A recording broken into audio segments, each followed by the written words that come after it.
Tak a pro úspěch řekl jsem si, že jedna písnička je málo. Kdyby se ti fakt chtělo, nudil by se, vím, že máš školu, že toho máš hodně. Včera se mně něco napadlo a tak mě napadlo, jestli by se vám to, když tak to pust bráchovi, jestli se mu to taky nelíbilo, ale mně se třeba upřímně spadlo strašně moc do ucha. Takže já ti to teďka zahraju, je to určitá pouze linka, kterou já mám jakoby načtenou a po případě, kdyby tě něco napadlo, byl bych velice rád, kdybys mi na to i hodil nějaký nástřel, po případě si ho doladím. Co se týče tahle skladby, je pomalejší, je na ní hozen kapodastr, má určitou předehru. Hraju předehru.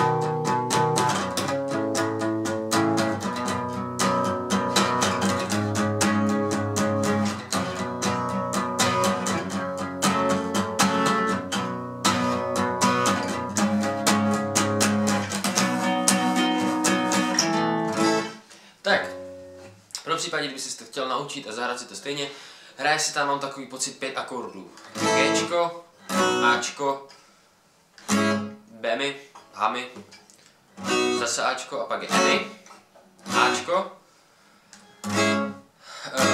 zase Hami a teď se hraje Ačko nahoře.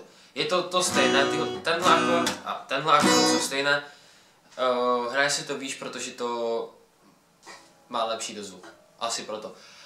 Je v tom různé to, že ta skladba se skládá z 8 taktů, ne ze 4 jako normální skladba. Normální skladby máš o 4 taktech, ty zahraješ první takt a stále se ti ten takt opakuje dokola. Tohle se skládá z 8 taktů, protože tam je změna, kdy ze začátku hráš vlastně Gčko, potom jdeš na Ačko, Hami, třetí akord a čtvrtý akord. Ale teď jde místo Gčka, které by šlo normálně při 4taktové skladbě, jde na Emi a hraje se to stejné. A místo toho, abych se teď vrátil na Ačko, tak zahraju Ačko tady nahoře. Nebo tu po případě, když to člověk nechytá, to je, na tom moc nezáleží. Prostě, takže to je G, A, Hami, A, Emi, A, Hami, A2. Tak, to je druhá skladba, nechci tě tím zatěžovat, fakt jestli se ti to nebude zdát, tak to nedělej, ale i tak, poslechni si to, zkus se když tak do toho nějak dostat.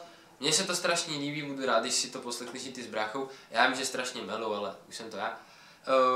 Jak by teda měla tahle skladba znít, tam bude ta předehra, tam bude určitý počet taktů fungovat.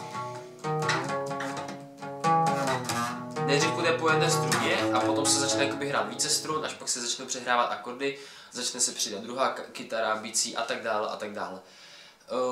U té skladby, kdyby to šlo složit jenom slova, protože já jsem nevím, jaký tam dám refrén, jakým způsobem tam zahraju to a to, takže i tak, pokud se ti to bude chtít, budu ti moc velice vděčný za jakoukoliv pomoc, protože nemám moc schopností na to tohleto dělat.